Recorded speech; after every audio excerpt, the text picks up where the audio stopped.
Hey YouTube, welcome back. This is my second week of iRacing and we're in Road America with the USF 2000. I'll tell you a little bit about my experience on the track. I got my first win this week. I'm super excited. It wasn't a very entertaining race because I won it from basically the first corner. But I had some very interesting races also on Road America that didn't end so well, but it had some interesting moments. I'll also tell you a little bit about the tips and tricks that I've learned over this week as I go through the practice sessions and also some of the races. So my first race here, I did not qualify that well. I wasn't able to pull out a good lap time and I made a number of mistakes, as you can see. So I was only able to qualify for 5th. And here we have the rolling start where the lead car did not gun it and just sort of patiently waited until they got closer to the green light. And I sort of missed the start, or at least I didn't have a very good start. And the car beside me, we sort of pull alongside each other. And I was able to outbrake this person and pull ahead. So by now I've retained my 5th position. So I see these two cars battling it out in front of me and they're both slowing each other down. They came out of this corner very slow. The left-hand car left a lot of space for the right-hand side car, and the right-hand car just ran wide. There is this massive gap in the middle that was just inviting me in, and I can't believe I made the very stupid decision to take the bait. Basically, at this point, I was relying on both cars to not make any mistakes. It's exactly what happened, and I got squeezed, and the only way out was up, and I got squeezed up, and I got thrown into the gravel.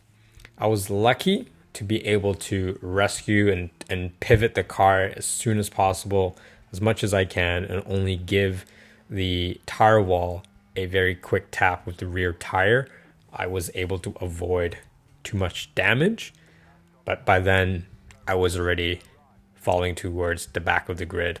By now I sustained some wheel damage, I sustained some wing damage. My car was not going very quickly, and on the following lap, I was getting passed on the front straight here. The car behind me just ran right into me in the back. And granted, I did a little bit of a squeeze, but I think there's more than sufficient room on the right to pass me. I tried to maintain the middle lane so that I can get a better entry into turn 1 so that I can re-overtake him. I probably could have left a little bit more room. That said, I don't think it's my fault. I think that's probably 90% his fault, but I'm biased. But I guess I was impatient with that one. And having sustained wheel damage, my car wasn't going very fast. And one poor decision led to another. And then here we are getting towed back into the pits. So after I came out of the pits, I drove my heart out, just trying to go as fast as I can. And guess what? I catch up to Mr. Ryan here in the light blue car. And this time when I pass him, I am staying clear. I am not getting close to this guy. So in the end, I kept driving as fast as I can. I only managed to finish 9th, but I think it was a recovery drive to make sure that I don't lose too many iRating or SRs or whatever, but I had 11 incident points because of the 2 different collisions I had and a couple off tracks. So overall, a terrible race, but hey, it's a game. So the next race, the strength of field was way higher. It was a late night race. It was over 2,000. I think it was 2,200, 2,100 or so. And I only qualified 8th. I know this is going to be a tough race. I just wanted to make sure that I don't fall too far behind. That was sort of my goal. And then having learned from the previous race, I knew that, I should just stay out of trouble as much as I can. So I had a poor start again. This time the leader just gunned it as soon as the pace car went into the pit lane, and I sort of missed the start there.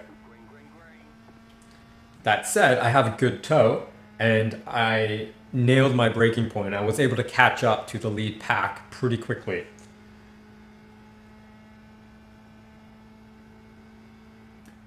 And as I catch up to this lead pack, I noticed that these two cars in front of me are just scrapping it out. They're slowing each other down, they're scrapping it out. But having learned from last race, I know better than to stick my nose in there unless there's a very clear opportunity to pass without incidents. So I see this guy, going at a pass. I have an opportunity to go for it, but I braked early just to make sure I have good traction out and just be safe. I didn't go for another pass here or anything. Here, I just hesitated on any opportunities as well, just again to be on the safer side. On the next lap, I'm still with the pack. Now this time there's a third car here, and now I sort of got into the mix of it because I have nowhere else to go. Now I'm completely boxed in on all three sides. It's kind of interesting. I had to lift multiple times to not run into the back of that car. I don't know why that car was so slow.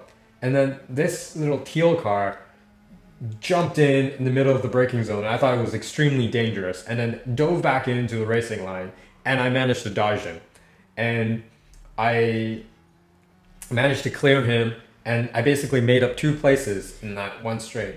So the next lap, the teal car has a really good run on me down this back straight.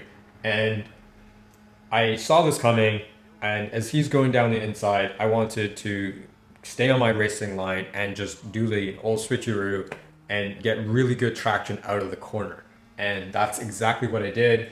He went wide a little bit. He went onto the very bumpy runoff area, and I zoomed right by. And now the next lap is sort of a repeat of the back straight. He tried to pass me again, and he did. And this time I did not execute my maneuver nearly as well. I locked up and I had to release the brake pressure a little, and that meant running wide. And I didn't get the good traction I needed to get past him.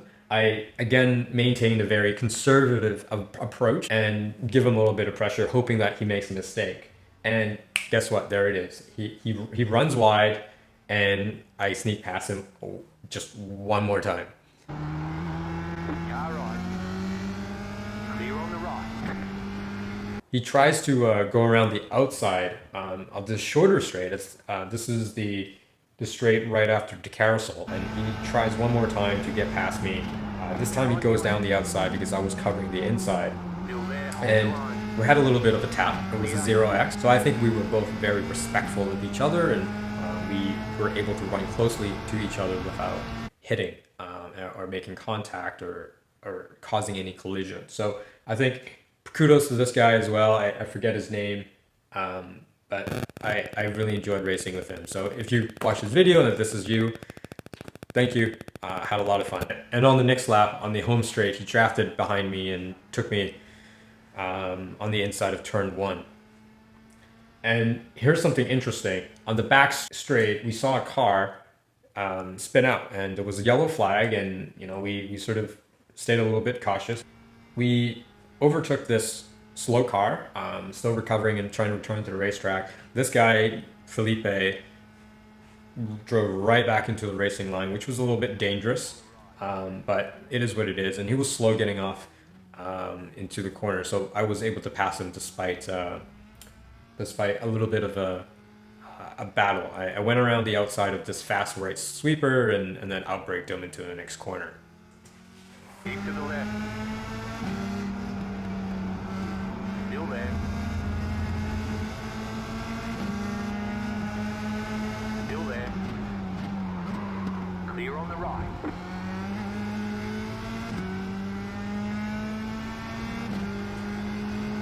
Because I was doing a passing maneuver into this left turn, I compromised my exit speed into the carousel. And I think I was also a little bit too conservative on the carousel, and then I was exiting the carousel at a slower speed as well. And that's where the collision happened. He tries to send it up on the inside. I thought it was a half chance at best. Maybe I turned in on him a little, but I thought he was still clearly behind me. And the most remarkable thing is that he was able to drive away with no damage, whereas I got sent into the wall. And guess what? Another toe, and I'm at the back of the grid now.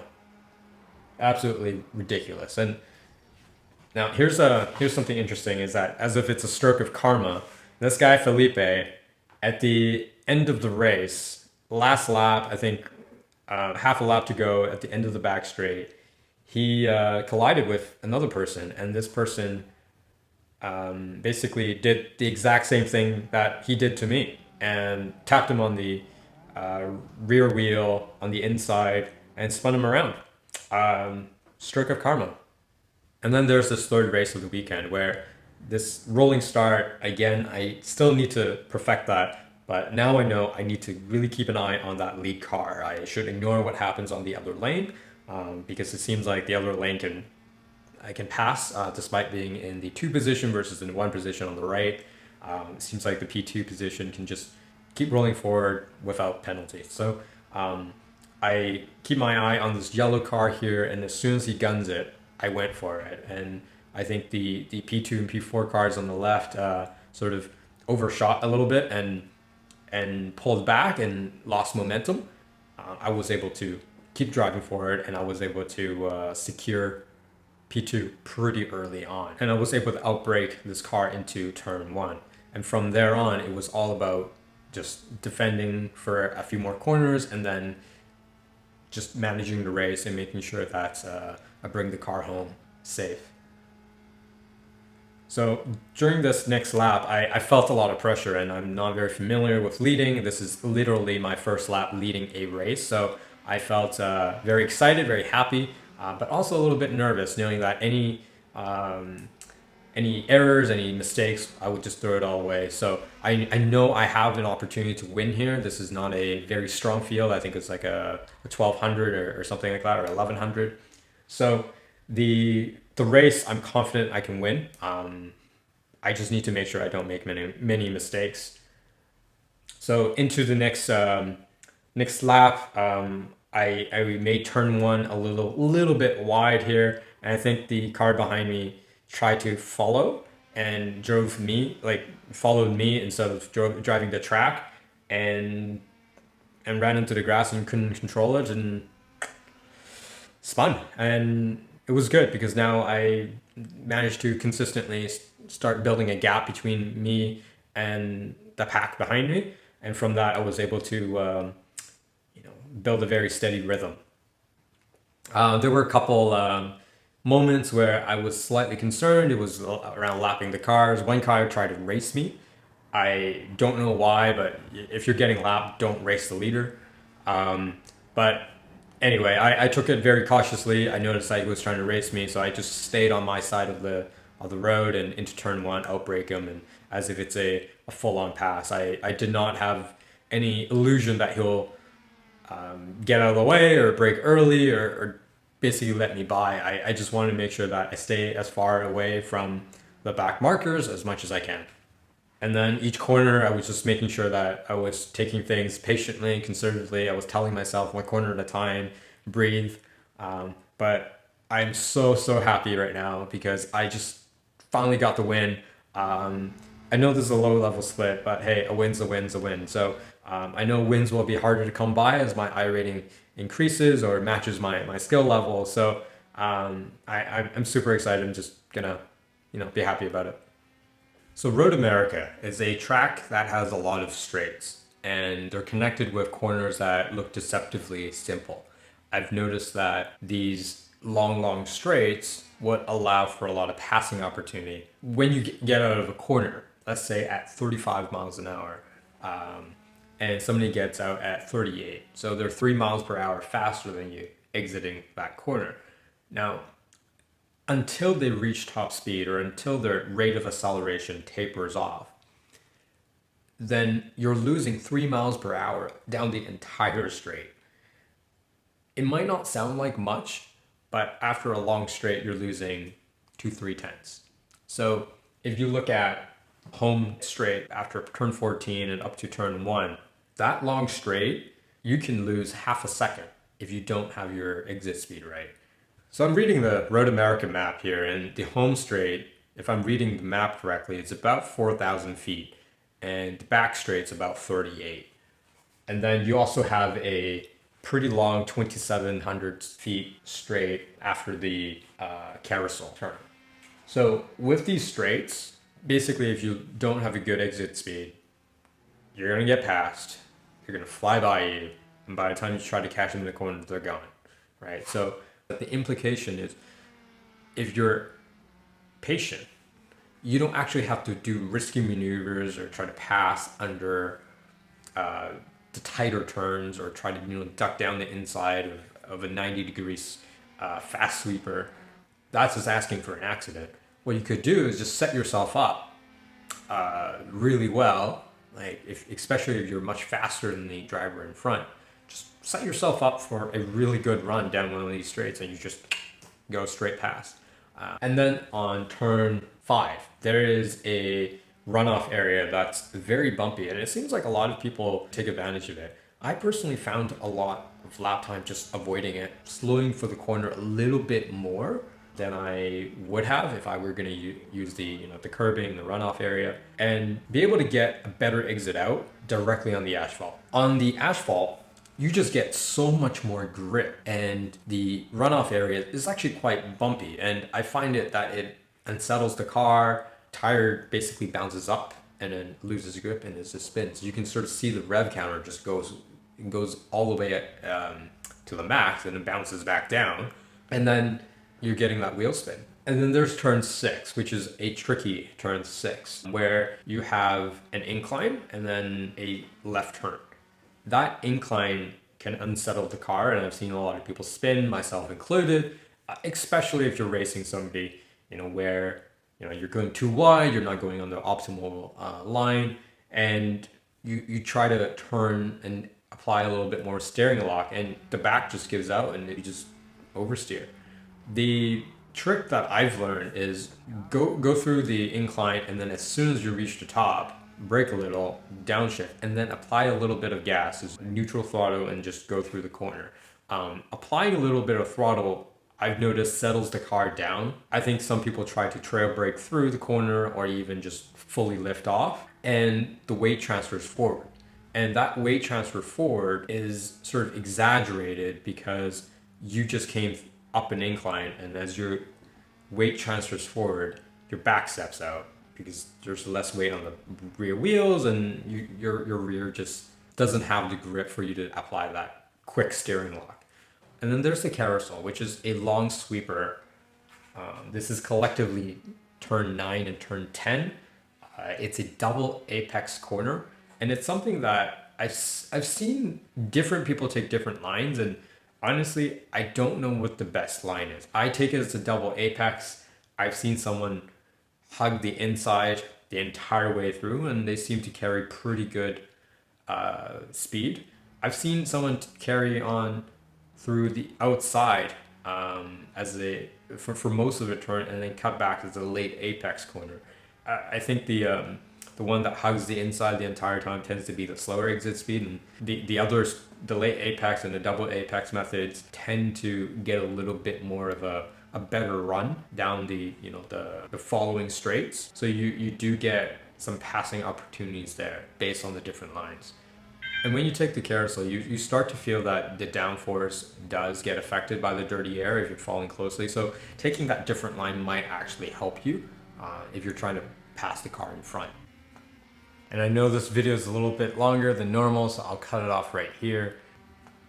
Thank you again for watching, and I appreciate your support as always. And if you enjoyed this video, please press the like button. And if you want to stay up to date on my videos, please hit subscribe and turn on the notifications. But other than that, I'll see you next week. Bye.